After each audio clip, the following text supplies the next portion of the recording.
తెలంగాణ వ్యాప్తంగా రిటైర్ అయిన వాళ్ళు ఎంతమంది ఉన్నారో వాళ్ళ బెనిఫిట్స్ ఎన్ని వేల కోట్ల వరకు ఆగిపోవడం జరిగింది సార్? ఈనాడు తెలంగాణ వ్యాప్తంగా పాత గవర్నమెంట్ 3 సంవత్సరాలు ఎక్స్టెన్షన్ చేయడం వల్ల అందరూ కూడా దరిదాపుగా ప్రతి నెల 60-70 మంది ఒక్కొక్క జిల్లాలో ఈజీగా రిటైర్ అవుతూ ఉన్నారు.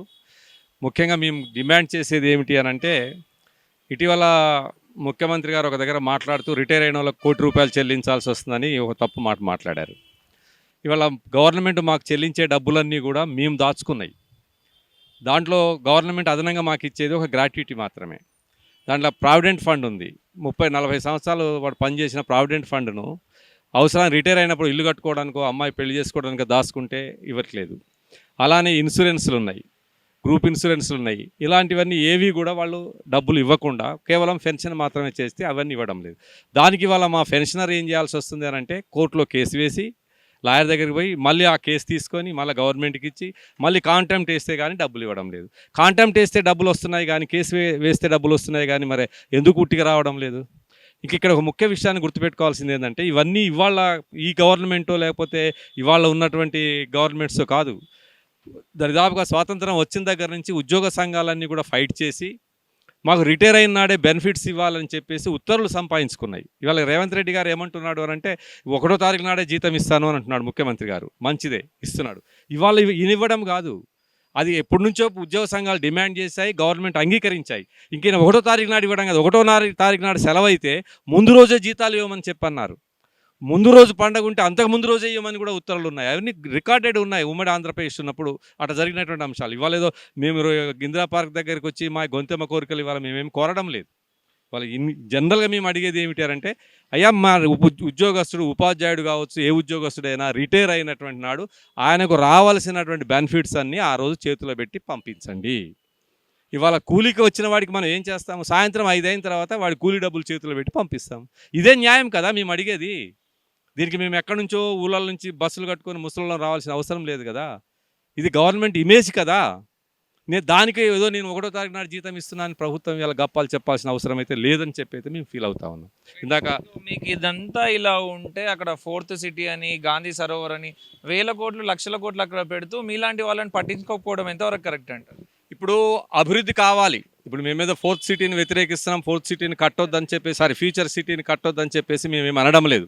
కట్టండి, కానీ ఎవరి వాటా వాడికి ఇవ్వాలి కదా.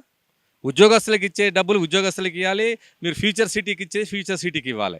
అట్లా కానీ ఫ్యూచర్ సిటీ కడుతున్నాను కాబట్టి మిగతా వాళ్ళందరికీ ఏమి ఇవ్వను అని అంటే అది ఎట్లా కరెక్ట్ అవుతుంది అనేది మేము ఫీల్ అవుతూ ఉన్నాం. అందుకొరకనే ఇవాళ ఉన్నటువంటి దాంట్లో పెన్షన్కి రావాల్సినటువంటి బెనిఫిట్స్ పిఆర్సీ వేయాలా, 5 ఏళ్ళకి ఒకసారి పిఆర్సీ వేయాలనేది చట్టబద్ధత చేసుకున్నాం. అది గతంలో 100 సంవత్సరాలు 70-80 సంవత్సరాల నుంచి ఉద్యమాలు చేసి దాన్ని చట్టబద్ధత చేసుకొని అసెంబ్లీలో అంగీకరించేసి ప్రతి 5 సంవత్సరాలకు ఒకసారి పిఆర్సీ వేస్తామన్నారు. 5 సంవత్సరాలకు వేయడం మీరు మర్చిపోతున్నారు. 5 సంవత్సరాలకు ఎన్నికలు పెట్టకపోతే మీరు ఊరుకుంటారా అండి? మేము అడుగుతున్నాము. 5 సంవత్సరాలకు ఒకసారి ఎన్నికలు పెట్టాలి, ఇది సాంప్రదాయం. మీరు 5 సంవత్సరాలకు ఎన్నికలు పెట్టకుండా ఈ ప్రభుత్వాలు ఊరుకుంటాయి, ఈ పాలకపక్షాలు ఊరుకుంటాయా? మరి అందుకని మేమనేది కూడా 5 సంవత్సరాలకు ఒకసారి మాకు ఇది పిఆర్సీ వేయాలని చెప్పి రాసుకున్నాము. 1/7/23 నుంచే అది అమలు కావాల్సిన అవసరం ఉంది. ఆ రోజు నుంచి ఈ రోజు వరకు అమలు కాకుండా ఉంటే మేము ఎంతకాలం? ఇంకోటి కూడా ఏం చేస్తున్నారు, దీంట్లో టెక్నిక్ కూడా ఉంది. ఏం చేస్తారనంటే, గవర్నమెంట్ ఎందుకు చేస్తున్నారు ఇవాళ రేవంత్ రెడ్డి 6 DAలు ఇవ్వకుండా ఉండడానికి పెద్ద కారణం ఏంటి అని అంటే, వాళ్ళ టెక్నిక్ ఏమిటి అంటే, ఈ గవర్నమెంట్ ఏం చేస్తుంది అంటే రేపు అమలు చేసే నాటికి ఉన్నటువంటి బకాయిలన్నీ మాఫ్ చేసేస్తుంది. ఇప్పుడు గత 2-3 పిఆర్సీల నుంచి ఏం చేస్తున్నారు అంటే, అమలు డేట్ దగ్గర నుంచే మాకు డబ్బులు ఇస్తున్నారు క్యాష్. వాస్తవంగా 1/7/23 నుంచి లెక్క కట్టాలి, బకాయిలు ఇవ్వాలా. ప్రభుత్వాలు దండ కొడుతున్నాయి. బకాయి ఇవ్వకుండా ఏం చేస్తున్నాయంటే, ఏ రోజు నుంచి అమలు అవుతున్నాయో ఆ రోజు నుంచి క్యాష్ ఇస్తున్నారు. అందుకని దీన్ని ఇట్లా చేస్తే ఇవన్నీ కారజ ఖాతాలో కలిసిపోతాయి. ఇవన్నీ కారజ ఖాతాలో కలిసిపోయి ఏమవుతాయి అంటే ఆ రోజు నుంచి ఇవ్వచ్చు కదా. అసలు వాస్తవంగా ఇందాక మా మిత్రుడు కామ్రేడ్ చెప్పినట్టుగా ఏంటారంటే, 6 నెలలకు ఇది చట్టమైంది. మేము కేంద్ర ప్రభుత్వము ఎప్పుడు డిఏ ఇస్తే రాష్ట్ర ప్రభుత్వాలు కూడా అప్పుడు డిఏ ఇవ్వాలని చెప్పి లాఠీ దెబ్బలు దీన్ని సాధించుకున్న డిమాండ్ అది. ఇవాళ ఈయన కొత్తగా వస్తే కాదు. ఇవాళ మేము 40 ఏళ్లలో ఎన్నో డిమాండ్స్, ఎన్నో ఉద్యమాలు చేసాం, ఎన్నో లాఠీ దెబ్బలు తిన్నాం, ఎన్నోసార్లు జైలుకి పోయినాం. దానికి కారణం ఇవన్నీ సాధించుకున్నాం. మేము సాధించుకునే ఇవాళ అమలు చేయమని డిమాండ్ పెడుతున్నాం. ఇవాళ ఏవి మా గొంతెమ్మ కోరికలు కావు, ఇవాళ కొత్త డిమాండ్స్ కాదు.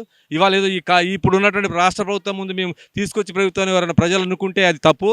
దానికి అన్నిటికీ మా దగ్గర ఆధారాలు ఉన్నాయి, అన్నిటికీ జీవోలు ఉన్నాయి, అన్నిటికీ చట్టాలు ఉన్నాయి. ఫైనల్గా ఏం చెప్తారు సార్ గవర్నమెంట్కి? గవర్నమెంట్ మేము ఏం చెప్పేది ఏంటంటే ఇవాళ పెన్షనర్స్గా మా డిమాండ్స్ న్యాయమైనవి. డిమాండ్స్ కాదు ఇవి, వాస్తవంగా డిమాండ్స్ అంటానికి లేదు, మా సమస్యలు ఇవి. డిమాండ్స్ అంటే మేము కొత్తగా పెడితే డిమాండ్ ఇది. ఉన్న వాటిని అమలు చేయండి. గత ప్రభుత్వాలు అంగీకరించినవి, గత ప్రభుత్వాలు చేసిన అమలు చేసిన వాటినే మీరు ఇవాళ అమలు చేయండి అని మేము కోరుతా ఉన్నాం. మీరు అమలు చేయకపోతే ఉద్యమాన్ని పెద్దగా చేస్తాం. రేపు జంతర్ మంతర్ మాకు ఆదర్శంగా ఉంది. ముసలోళ్ళందరూ వచ్చి గాంధీ పార్క్ దగ్గర పండుకుంటాం. ఇంక మేము చేయగలిగేది ఏముంది? మేము కత్తులు పట్టుకొని యుద్ధాలు చేసేవాళ్ళం కాదు కదా. రిటైర్ ఉద్యోగస్తులము అందరం వస్తాం, సద్దులు కట్టుకొని వస్తాం, ఈ ఇందిరా పార్క్ దగ్గర ఆడిగిడికి పండుకుంటాం. మీలాంటి వాళ్ళు మీడియా వాళ్ళు వస్తే అయ్యా మా బాధ్యత అని చెప్తాం. ఇక మేము చేసేది అదే కదా. అదే మేము చెప్పేది ప్రభుత్వానికి, అయ్యా ఇప్పుడే మీరు పరిష్కరించండి. ఒకవేళ 10 ఉన్నాయి మా కోరికలు అనుకోండి, 10 సమస్యలు ఉన్నాయి, ఒక 2 సమస్యలు చేస్తాం రండి అని మాట్లాడండి. ప్రజాస్వామ్యం కదండి, పిలిచి చర్చించాలి కదా. నేను జంతర్ మంతర్ దగ్గర గొడవైతే రాహుల్ గాంధీ సార్ ఏం చెప్పాడు? వాళ్ళు పిలిచి మాట్లాడండి అన్నాడు కదా. మరి రేవంత్ రెడ్డి గారు ఇక్కడ ఏం చేయాలి? మమ్మల్ని పిలిచి మాట్లాడాలి కదా. వాళ్ళ పార్టీ వరకే న్యాయం కదా. సరే ఏదైనా చెప్తున్నామండి, వాళ్ళ పార్టీలు ఏమి మాకు సంబంధం లేదు, ప్రభుత్వాలు చెప్తున్నాం. అక్కడ ప్రభుత్వం అక్కడ చేసిన ప్రతిపక్ష నాయకుడిగా ఆయన అక్కడ అన్నప్పుడు ఇక్కడ పాలకపక్షంలో ఉన్నటువంటి ప్రభుత్వం ఏం చేయాలి?